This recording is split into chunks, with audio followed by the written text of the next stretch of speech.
Audio Jungle.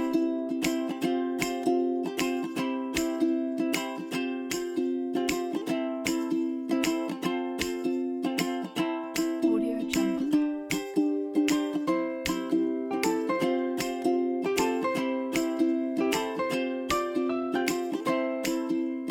Audio Jungle.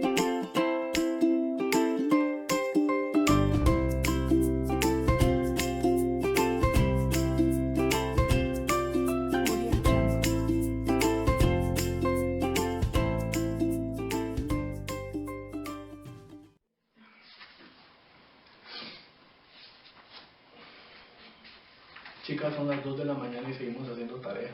¿Qué? De veras es cierto. Ay, no, ustedes, qué cansado. Cómo se ha complicado nuestra vida. Ay, sí. El todo. trabajo, el estudio. Sí. El estudio, el trabajo. Los hijos, la casa, llegar haciendo tareas, qué complicado. Complicadísimo. Ay, no, ustedes. Complicada la niñez temprana. La niñez temprana. Yo no recuerdo mucho de mi niñez temprana. Lo poco que logro recordar es que en el colegio el desarrollo de los niños era más acelerado que el de las niñas. De ellos se aprovechaban al jugar porque obviamente ellos tenían mucho más fuerza que nosotras. También habían niños mucho más gorditos que los de peso moderado. Esto puede que se debiera a sus hábitos alimenticios, o bien como eran diferentes a los otros niños, nadie quería jugar con ellos, por lo tanto no se ejercitaban. A pesar que yo dormía mis 7 horas de noche y un poco más luego de hacer mis tareas, aprovechaba el momento en el colegio en el que nos ponían en reposo. En ese momento yo me dormía 5 minutos aproximadamente. Al llegar la hora de la siesta me costaba trabajo ir a la cama. Mi mamá me tapaba y al rato yo ya estaba fuera de mi cuarto. Luego que lograba conciliar el sueño, me despertaba abruptamente a altas horas de la noche. Comenzaba a gritar y a llorar. Esto era porque yo miraba cosas extrañas alrededor de mi cama. Luego me quedaba dormida nuevamente hasta que mi mamá me consolara. Lo que sí detestaba era la hora de despertarme. No era siempre, pero cuando sucedía me moría de la vergüenza y me encerraba en un cuarto solita. Nunca sabía por qué yo mojaba la cama, hasta que poco a poco dejó de suceder. Es normal que la enuresis se dé en estos niños a estas edades. Para mí, primero fue el mejor grado de la primaria, porque fue donde más nos ayudaron a desarrollar nuestras habilidades motoras finas y gruesas. Para las habilidades motoras gruesas nos ponían a jugar el clásico juego de la tenta o electric, pero la parte que más me gustaba era cuando nos ponían a desarrollar la habilidad motora fina. Todo eso de las manualidades me encanta. Hacer chibolitas de papel, formas con plasticina, pintar sin salir del dibujo, aunque esa parte haya sido un reto para mí. En ese entonces se supone que uno ya debe tener los movimientos coordinados y combinaciones de habilidades con cierto nivel de complejidad. En mi caso costó que se presentara esa parte, pero poco a poco se fue desarrollando. Fue allí también donde terminé de desarrollar mi lateralidad manual. Uno no se da cuenta o llega a decir, sí, yo quiero ser derecha o zurda, sino que poco a poco, como se vaya dando la necesidad, así se determina la lateralidad.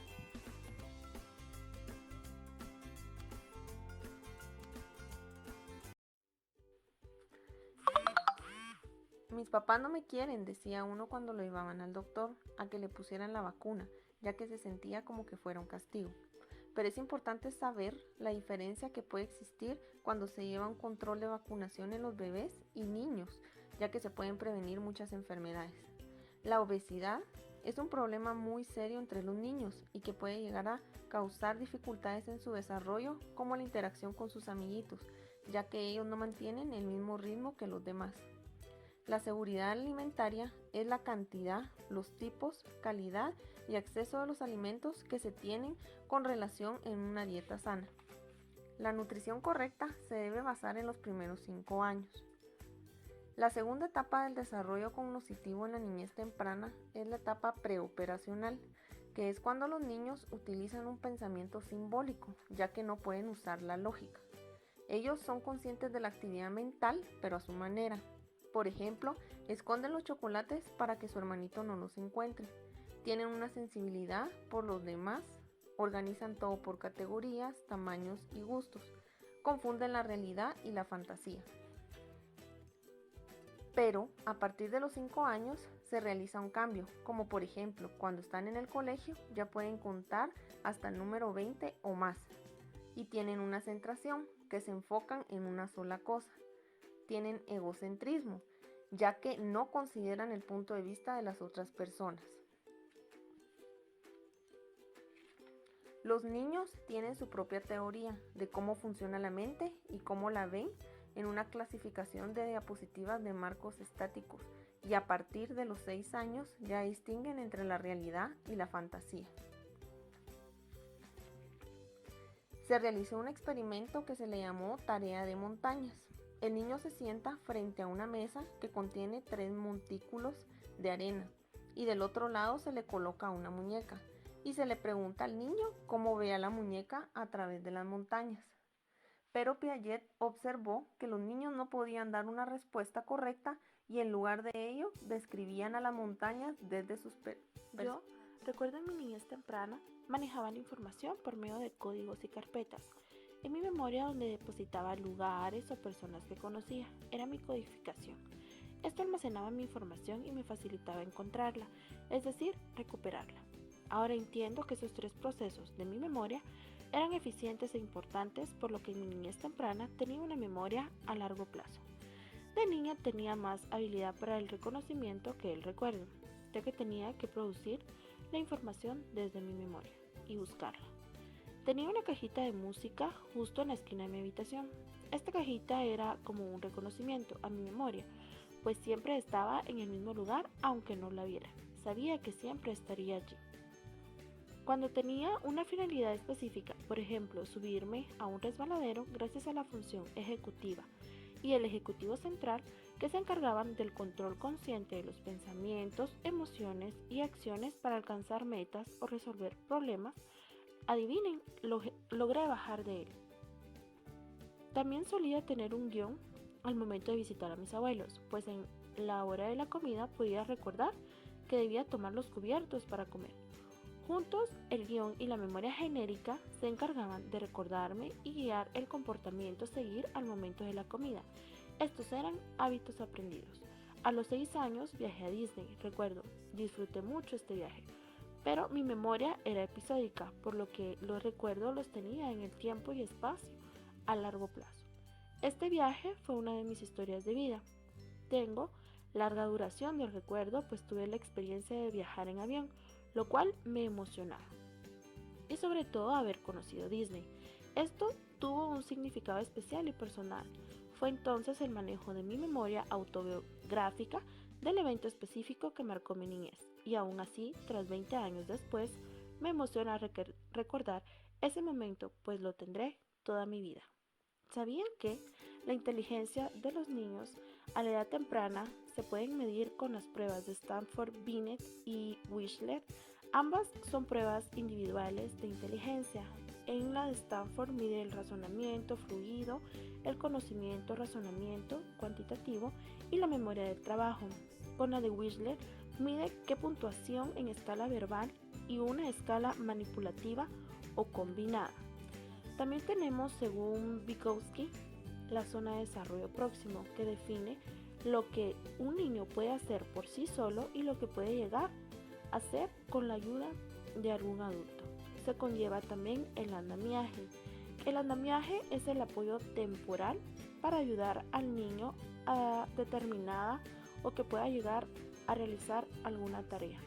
Los factores de la influencia a la inteligencia o sobre la inteligencia en la Edad Media son ambiente social, económico, contribución genética de los padres y sobre todo familia. Entre los 3 y 6 años yo, como todos los niños, tuve avances rápidos en mi vocabulario, es decir, la cantidad de palabras que se utilizan. También avancé en la gramática, que es la estructura y forma de las palabras en una frase, y también en la sintaxis, que son las reglas y principios. A los 3 años un niño promedio conoce y usa entre 900 y 1000 palabras. A los 6 años conoce y usa aproximadamente 2000 palabras, pero entiende más de 20.000.